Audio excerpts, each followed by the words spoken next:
Thank you very much, Carmen. And Dr. Scheibenbogen, it's really a pleasure to have you here with us today. Dr. Scheibenbogen will be talking about a topic that I've been waiting to hear from you about for quite some time. Dr. Scheibenbogen practices at the clinic at Charité, the medical center in Berlin.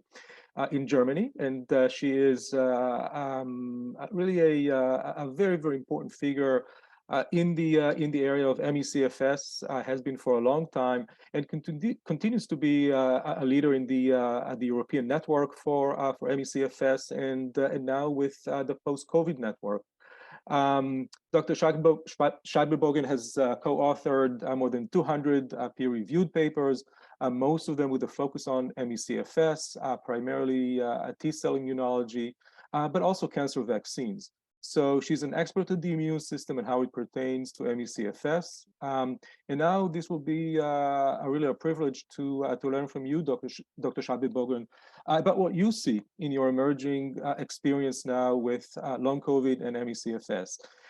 We're also very proud to have supported Dr. Scheibenbogen already back in 2017. She was a Ramsay Grant awardee for her work on metabolic changes in T cells and monocytes in ME/CFS. So Dr. Scheibenbogen, we're very pleased to have you with her today, and please, if you would like to start.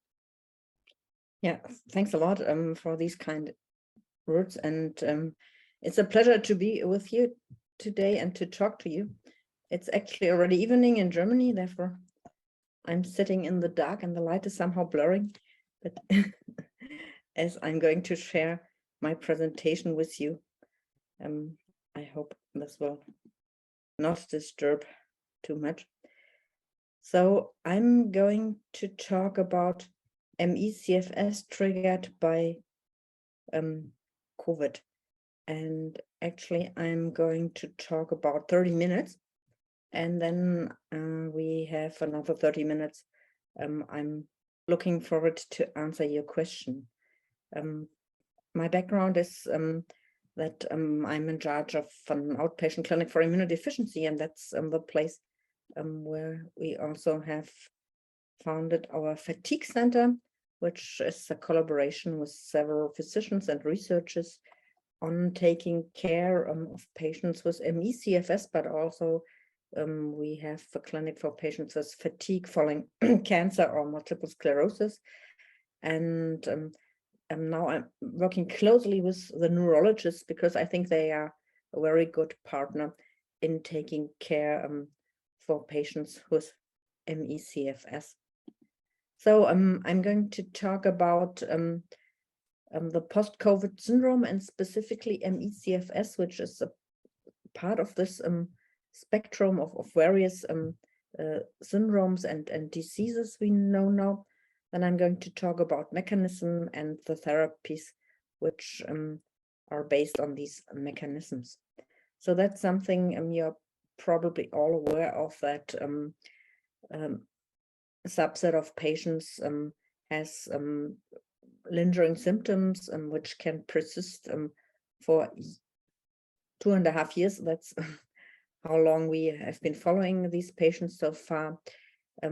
We call it long COVID when you still have persistent symptoms for more than 4 weeks, and we call it post-COVID condition or syndrome when it lasts for more than 3 months and impairs the daily living. And there have been many symptoms reported by those who suffer from long COVID, with fatigue and exertion intolerance, brain fog among the most frequently reported. We all know from ME/CFS. And if we just have a look at 2 studies, this was actually one of the first papers published by Hannah Davis from a patient-based research data collection. Here you can see that the majority of patients report that they suffer from fatigue and post-exertional malaise. And the post-exertional malaise was nicely analyzed in a recent paper from UK, from Leeds, when they were asking patients if they have a deterioration of symptoms following exertion. And this is shown here that about 2/3 of patients, and this is a group of long COVID patients, so it's not ME/CFS, but nevertheless 2/3 of patients tell that they cannot tolerate exertion well, and that is not only physical training, but already walking. And only very few reported that it improves their condition. So this resembles us, of course, of ME/CFS. And we actually had heard from patients already very early in the pandemic that they do suffer from this exertion intolerance. And therefore, we initiated an observational clinical trial, the Charité post-COVID fatigue syndrome study, in which we included patients with moderate to severe fatigue and exertion intolerance lasting for at least 6 months without evidence for organ comorbidity. And this study has been published now recently. This is the paper, which is open access, so you can read it in detail if you're interested in details. But I'm going to show you now some data from this study. In summary, what it shows is that a subset of post-COVID patients do suffer from ME/CFS, very similar to what we've seen for decades in patients who have developed this disease following other infections. And the first study we reported in this paper was on 42 patients who had been very well characterized by a team of experts. And these patients were in the middle age. The most patients were between 30 to 40 of age, and 2/3 were female. And most of them were severely impaired, so about half of them were unable to work, and about 50% of these cohort fulfilled the Canadian consensus criteria for ME/CFS, which are among the more strict criteria. And then we, however, had another post-COVID subset with similar symptoms, but they did not fulfill the Canadian consensus criteria because they had less severe and shorter post-exertion malaise. And for us, we took the cutoff of 14 hours in the Canadian consensus criteria. It's 24 hours, but that is actually based on studies by Jason, who shows that it's probably better to discriminate patients who have PEM lasting until the next day, which are these 14 hours, compared to those who have recovered in the next morning.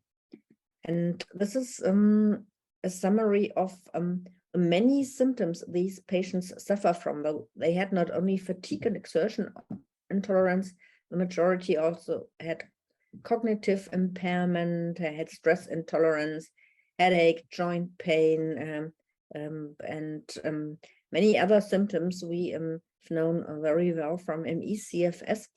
And looking at these two groups, here on the right side are those who fulfilled the Canadian consensus criteria. There wasn't actually that much difference in the severity and the frequency of the symptoms. The major difference was that, as I said, the patients not fulfilling the Canadian criteria had less post-exertion malaise. And the other major difference was they had less stress intolerance and hypersensitivity. So here, this is a post-COVID group not fulfilling ME/CFS criteria. In the middle is a post-COVID group with ME/CFS criteria. And on the right, actually, are patients who had ME/CFS triggered by other infection. And in this scale, we this is a so-called Likert scale, where we quantify the severity of symptoms. 10 means maximal symptoms and 0 means absence of symptoms. And we ask the patients to quantify their stress intolerance, their hypersensitivity to temperature, to light, and to noise. And what we see is that the two ECFS groups look very similar with rather high categories of these symptoms, in contrast to the post-COVID group who had less severe symptoms in all 4 categories. So this was another major difference we found. What we did then in these patients, we analyzed them for orthostatic intolerance, and we do this with the NASA lean test. Many of you may be familiar with. So you measure heart rate and blood pressure upon 5 minutes of sitting or laying, and then you stand up for 10 minutes leaning to the wall, and then we measure the pulse, and that is shown here in the first diagram. And usually the pulse rate is already higher in patients when sitting or lying, so it's on average 80, whereas healthy people are on average 60, have an average 60 beats per minute.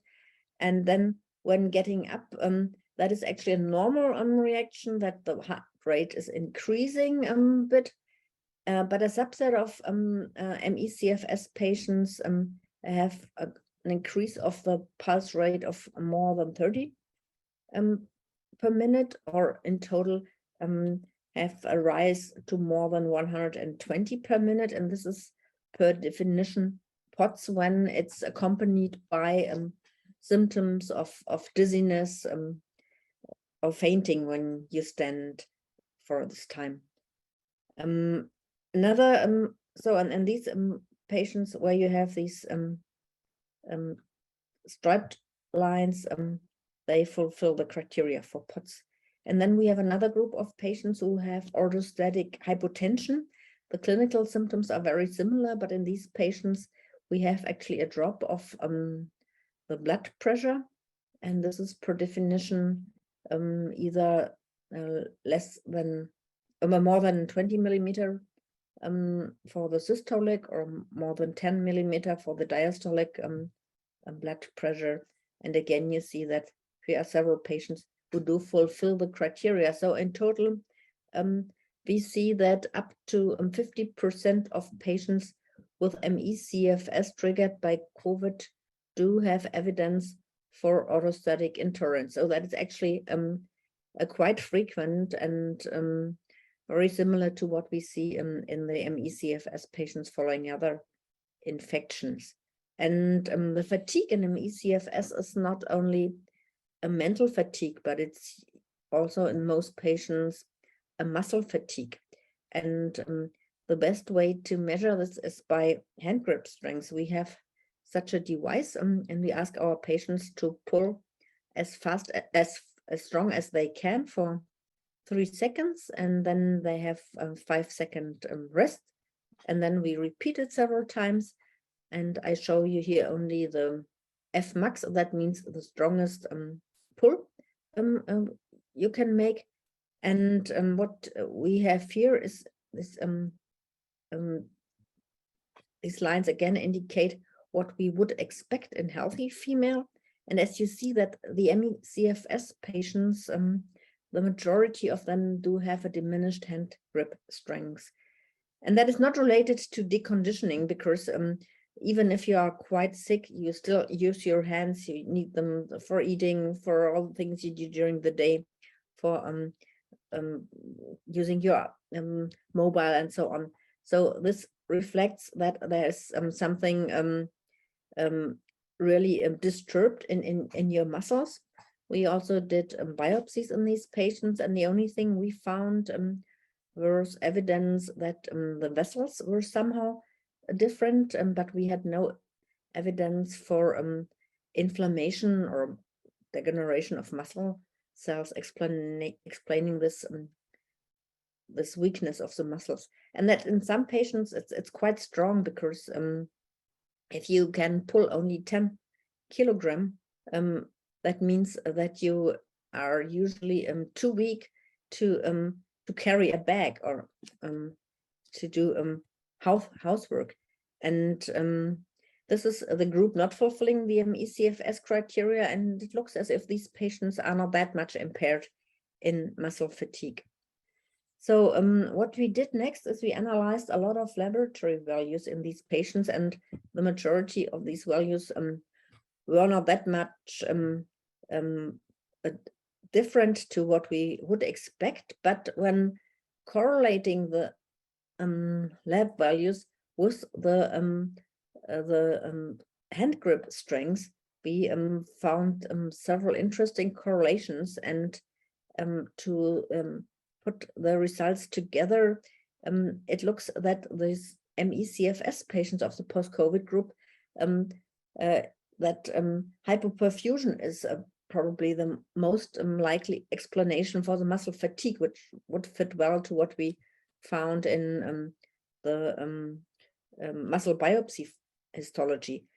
In contrast to the group not fulfilling CMS criteria, in those it looks as if the diminished hand grip strength is correlated to inflammation. In this group, we have, however, not done muscle biopsy. So this prompted us to analyze the vascular function in these patients, and this can be done with such a device, which is called EndoPAD. So you can measure the capillary perfusion, and what we do is we put a blood pressure cuff around the upper arm and inflate it. So we have diminished blood flow in your capillaries for several minutes, and then when we deflate it, then there is a hyperemic response, and the capillaries have an increased diameter.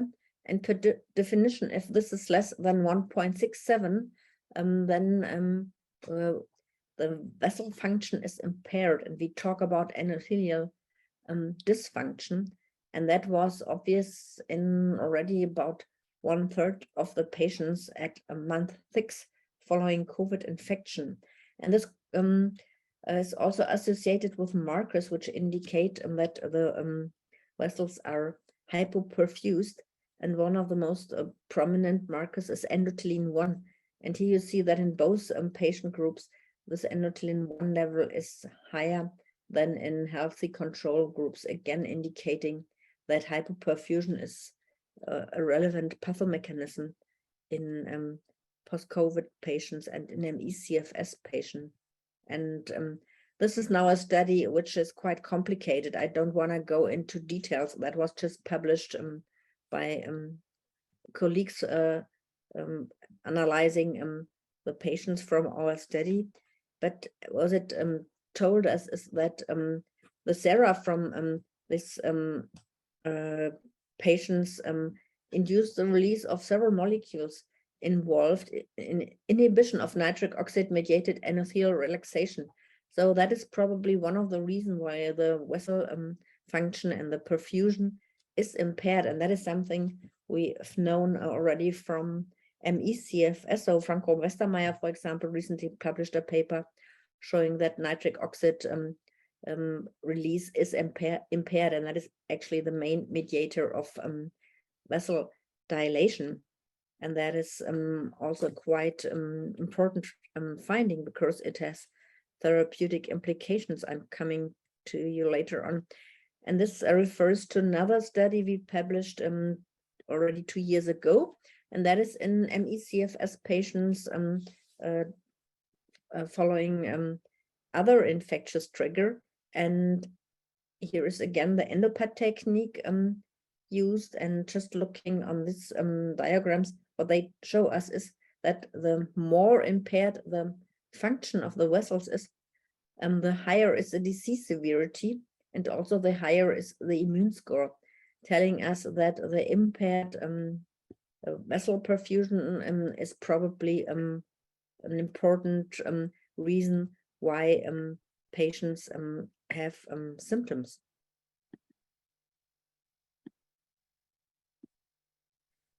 So in this cartoon, I'm going to summarize the mechanisms of hypoperfusion and how they contribute to symptoms. And what has been shown now in several studies, not only from our group, but also, for example, Peter Rowe published several important papers together with Kampen from Netherlands, showing that the cerebral blood flow is impaired in ME/CFS, and there are papers showing that the blood flow and the oxygen extraction in muscles is impaired.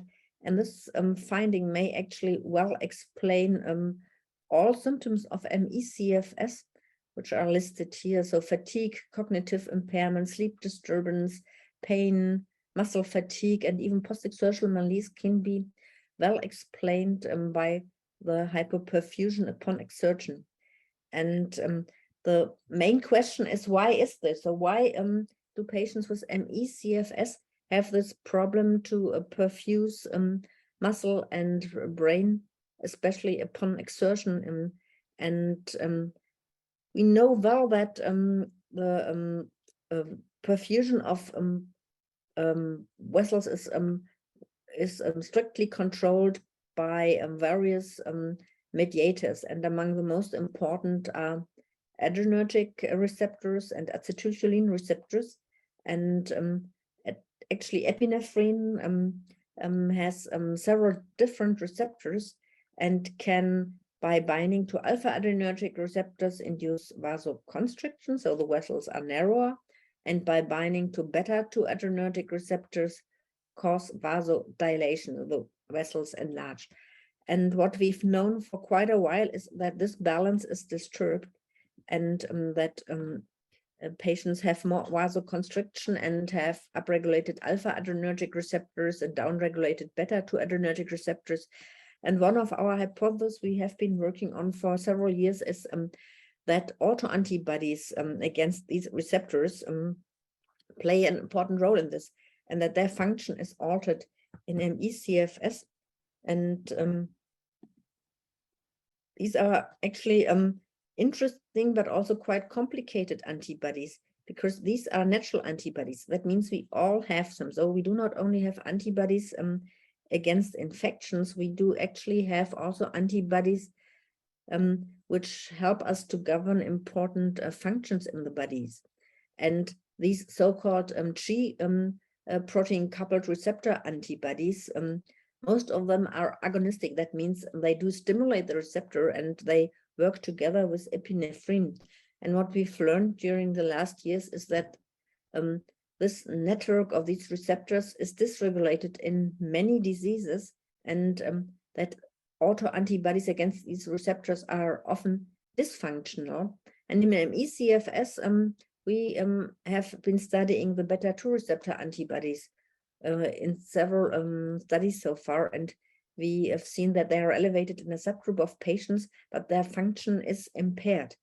And we also found that the levels of these antibodies do correlate with severity of symptoms, and there are first clinical trials providing evidence that if you deplete such antibodies, either by a technique called immunoabsorption, where you wash out antibodies, or by using a drug called BC007, which specifically binds to such type of antibodies, you get improvement of the disease.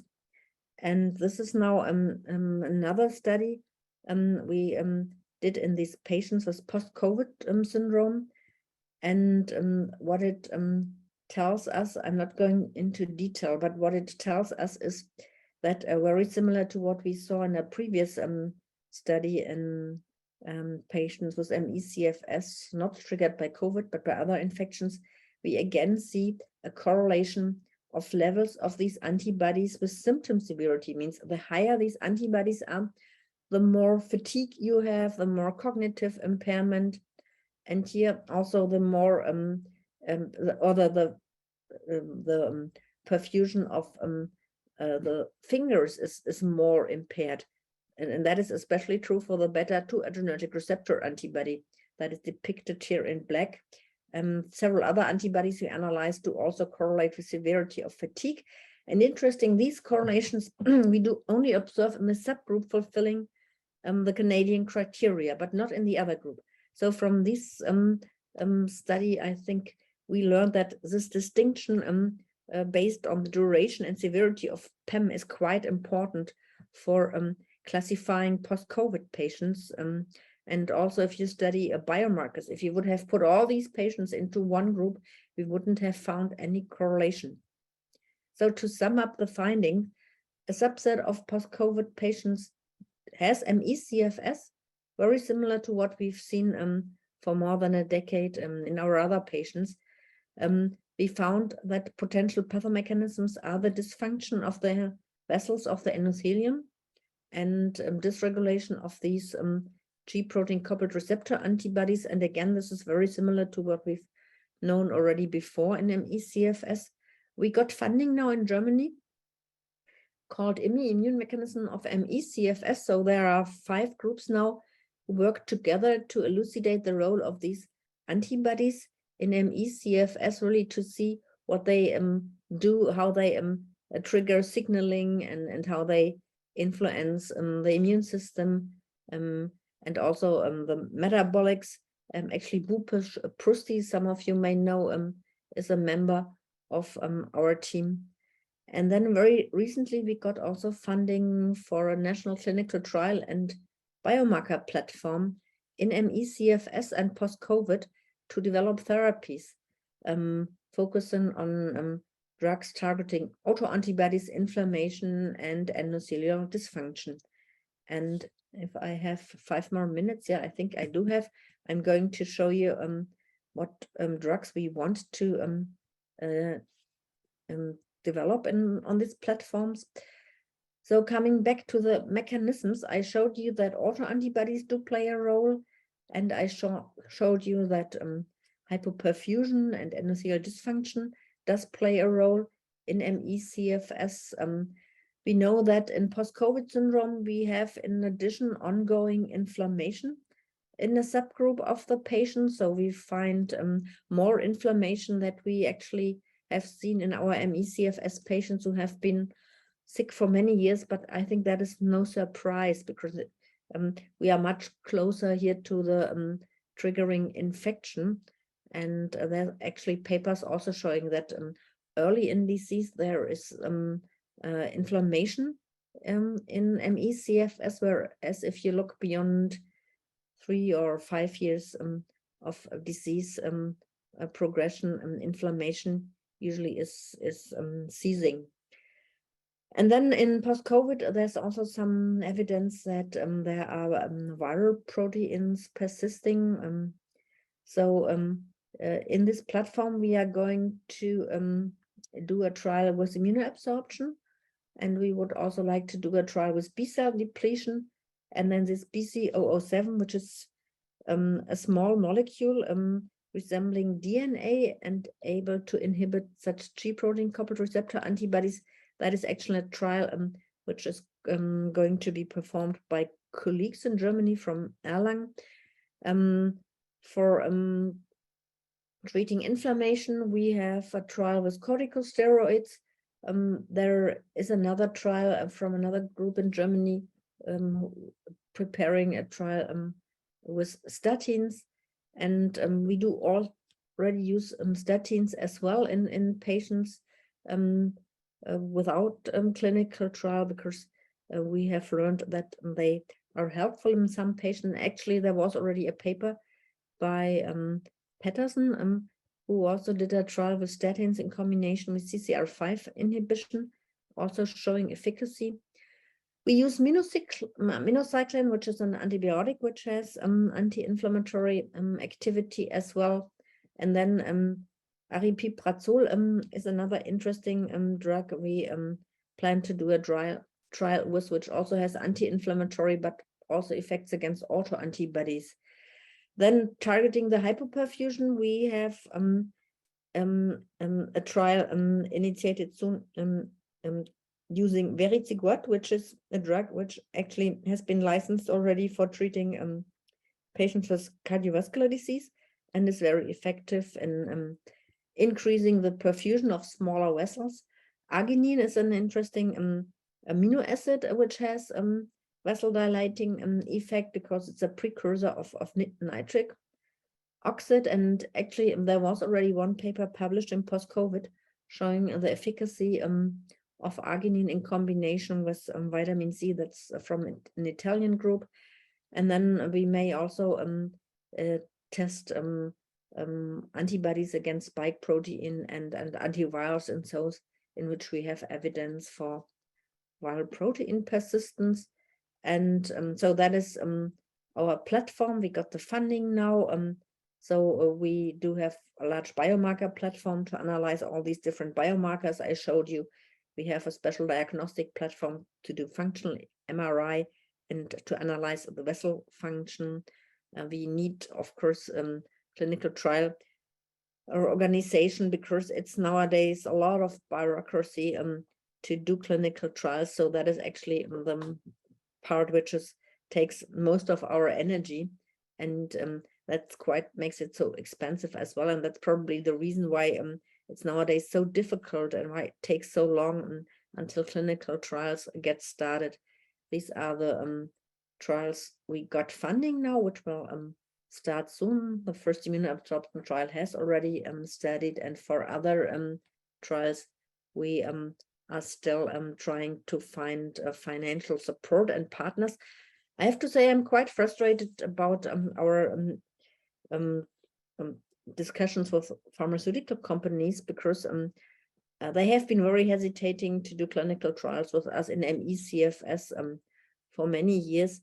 And I had expected that now with the pandemic, they would be more open and supportive to do clinical trial. But again, they are very, very hesitating, and therefore we need funding from government and private funding to do these clinical trials.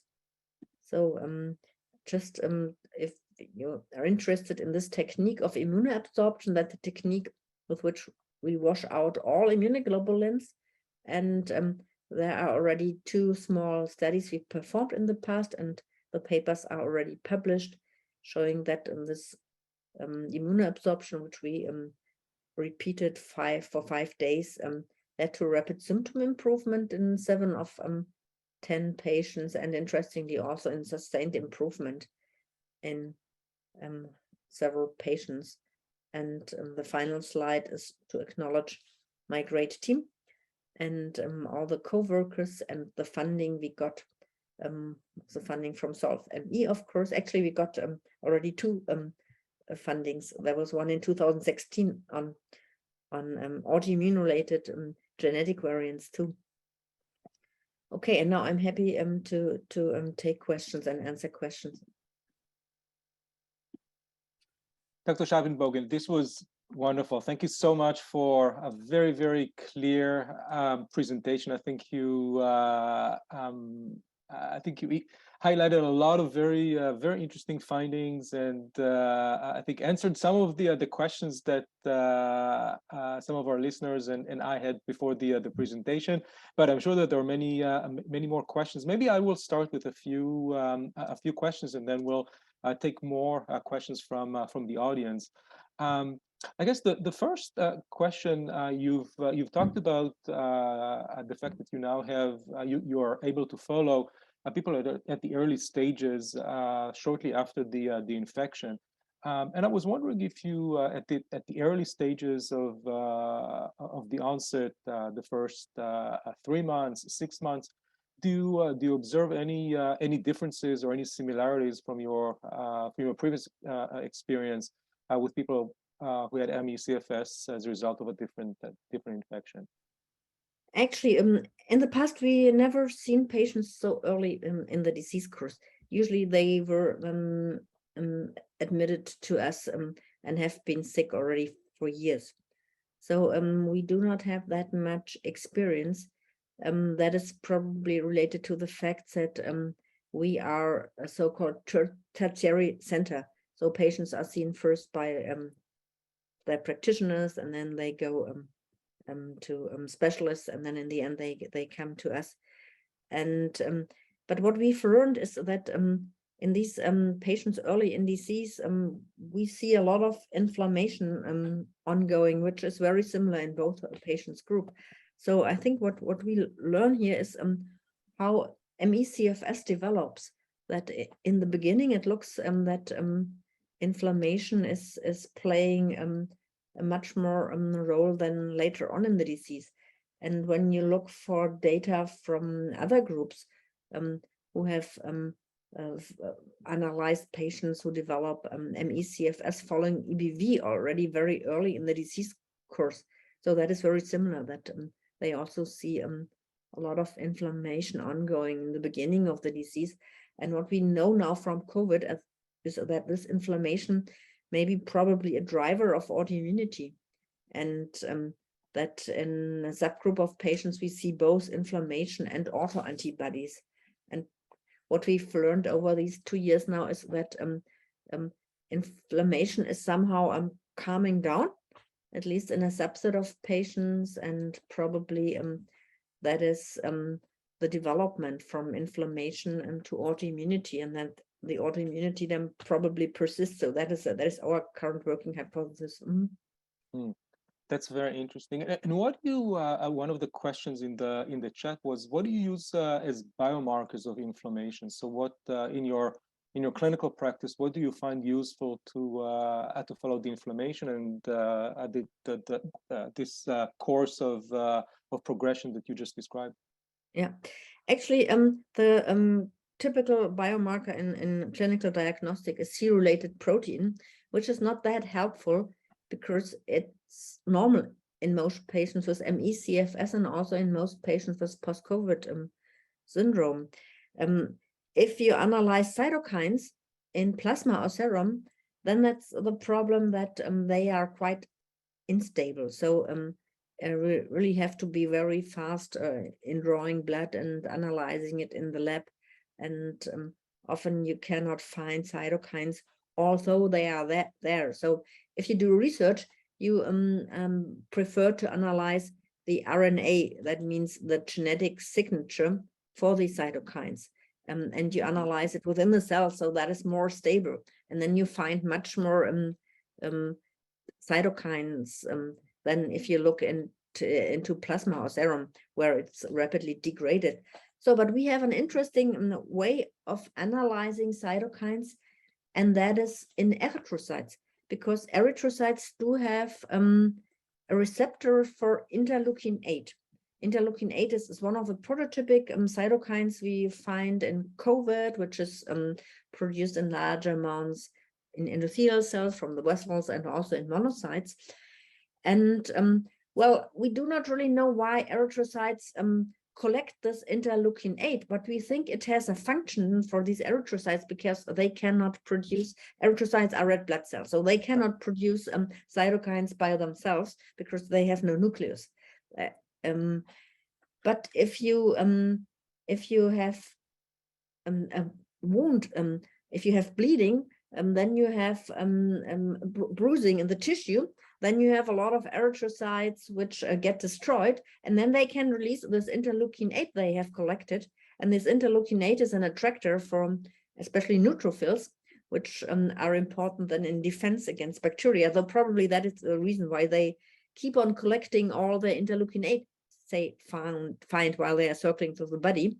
So we take the blood cells and lyse them, and then we can measure the interleukin-8, and that is then quite stable.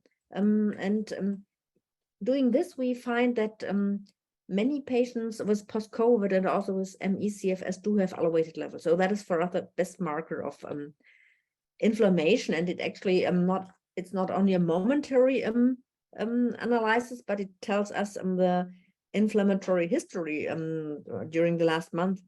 And that is actually the best marker for us, which correlates with the diminished trip strengths. So let me just make sure that I understand. So this is really looking at interleukin-8 from red blood cells. That's what you. So we take them. So we take them in the lab and then we lyse them. That can be done very easily by a hypotonic. So you take water which has a lower salt content, and then they disrupt, and then they release the interleukin-8, and then you can measure it. It's actually a quite simple technique.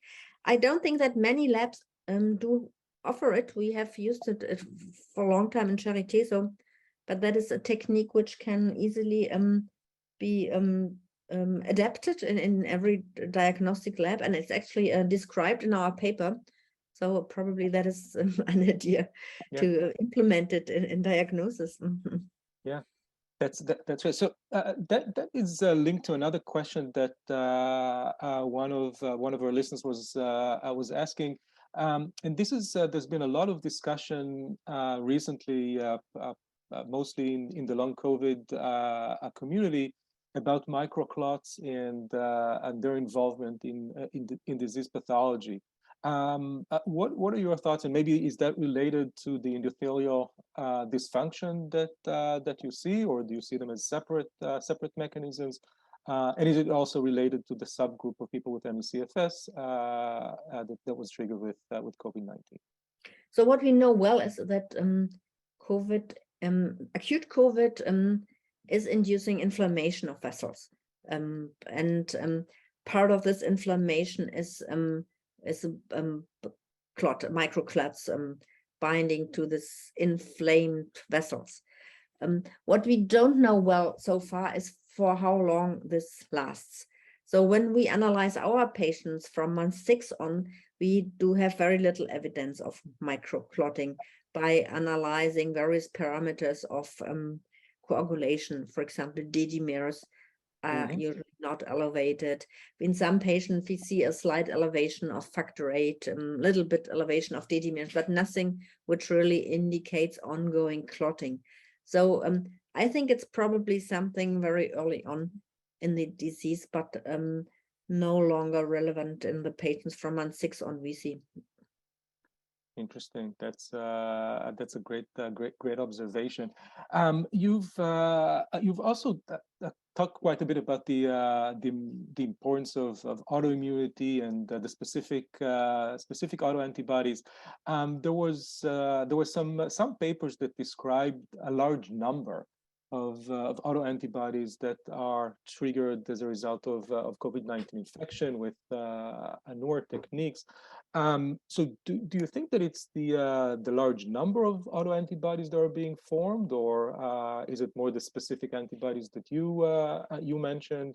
And I guess the other question is COVID-19 really, is there anything special about it that creates autoimmunity, or is that also true for Epstein-Barr virus? What are your thoughts about that? Well, Epstein-Barr virus actually is the top autoimmune virus.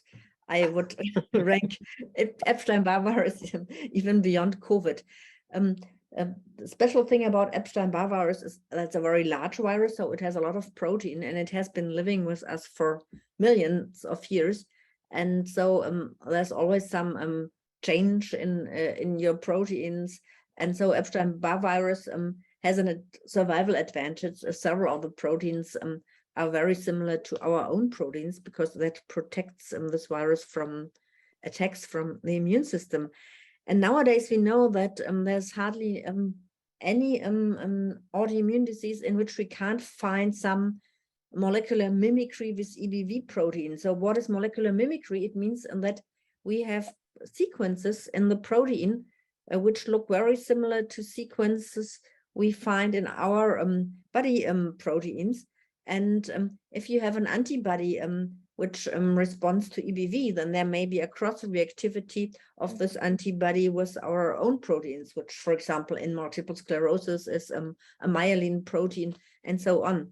So in ME/CFS, we have actually a research project on this topic, and we studied this for many years. Actually, we studied the IgG response against more than 5,000 pieces of EBV, looking if patients with ME/CFS have a different IgG response compared to healthy people. And what we found is one of the most interesting findings is that in one protein of EBV, we have a structure which is very similar to adrenergic receptors. That's actually a paper we just published this year together with Nuno Sepulveda. He's the first author. And so we think that there is probably, again, mimicry also with ME/CFS. And we are now analyzing if these antibodies really probably lead to altered binding to adrenergic receptors and may probably explain what we have been hypothesizing for quite a while, that antibodies to adrenergic receptors are altered and therefore disturb the whole autonomic nervous system. Now coming back to COVID, one remarkable finding is that the risk of developing post-COVID is associated with EBV reactivation during acute COVID. So actually one hypothesis may be that it's probably not COVID itself, but it's the EBV reactivation which triggers ME/CFS. So that's probably very similar to what the hypothesis have been already, that also other infections which can trigger ME/CFS are somehow related to EBV reactivation. But that is still a hypothesis, but that would in the end explain why so many different infectious triggers can trigger the same disease. What we know from COVID is that COVID itself can trigger autoantibodies as well. We've seen several autoantibodies, and when you have an autoantibody, that does not necessarily mean that this mediates harm. It may be just binding, but the protein is still functioning properly. And that's probably we see in COVID. So we have so many different autoantibodies to cytokines, to cell surface structures. And we don't think that all of these antibodies do really have a role for post-COVID. It's probably more what we face following such an severe and long-lasting infection. That's probably normal, that in the after wave of such an infection, you have a lot of binding also to autostructures, which then wane after a while. And then what remains is, well, there are very interesting findings, for example, that proteins from COVID, the spike, but also the nuclear protein, they have amino acids on the surface which are highly charged, positive or negatively charged, and this again can induce autoantibodies. And that is, there are actually some very interesting papers from a group from Atlanta. Woodruff is the first author on such type of autoantibodies which are triggered in COVID. And this would be one possibility how you get broad autoreactivity following COVID too. But as you see, there are a lot of hypotheses at the moment going on, a lot of different findings. So this is still a sort of a puzzle where we only have some pieces, but there's still a lot of things we do not know very well. And for ME/CFS following COVID, I think for me, it's very similar to ME/CFS we see after other infections. Again, we see these strong correlations of these adrenergic receptors with symptom severity, and that does tell us something. That does not automatically tell us that that is already the reason why these patients get ME/CFS, but it may be that that again we have at least during the course of disease we develop a problem where we have a strong autonomic dysregulation, and these antibodies participate somehow. We do not know if all of them are bad guys or if some of them just want to try to help to compensate this autonomic dysfunctions. That's something we do not know yet, but we will learn by doing this immunoabsorption technique. We will learn very fast if washing out all autoantibodies will improve the disease, and that is probably the most rapid answer to the question, which role do autoantibodies play in ME/CFS and also in ME/CFS following COVID. And if we learn from immunoabsorption that this is effective, then of course this would be the basis to develop drugs which can target autoantibody producing B cells or plasma cells, because immunoabsorption is a quite it's a technique which needs a lot of personal and capacity. So it's nothing we can offer all patients. So we need drugs. Rituximab was an older drug. The Norwegian group used it already in ME/CFS was some success, and then the final study was negative, which was really a pity. But there are several newer drugs now which are much more effective, which we would like to test in clinical trials. So maybe we can switch now to talk more about treatments. If you could say a few more words about the techniques that you've mentioned to eliminate autoantibodies, and you've been talking about absorption and also plasmapheresis is another technology that is used. If you can explain more how you do it and what is what you expect to see in terms of results, how many sessions would it take, and just maybe share a little bit more about your observations so far. Well, doing immunoabsorption is you just have the blood running through an apheresis system. Then we have a column in it in which we have the immunoglobulins or the antibodies bind, and the rest of blood goes back to the patients. We have just started this in post-COVID ME CFS. So we just have treated 2 patients, and both felt better, but we are very early in this trial, so it's too early to draw firm conclusions. I think in the US, immunoabsorption is not available. Instead, you can do plasmapheresis as well. There you just take out half of the plasma and substitute it with frozen plasma from healthy donors, you have a similar effect. So it's not necessary that you get rid of all the immunoglobulins. It's just more that you need to get rid of part of it, and then it has an influence on the autoantibody producing B cells as well. So that is probably in the end the effect, not just washing out some antibodies, and that is probably then in the end a very similar effect that can be achieved with drugs like rituximab as well, which directly destroy B cells. Yeah. So well, I think we will have data beginning of next year from this trial, and we will then know for sure if autoantibodies again play a role in post-COVID ME CFS.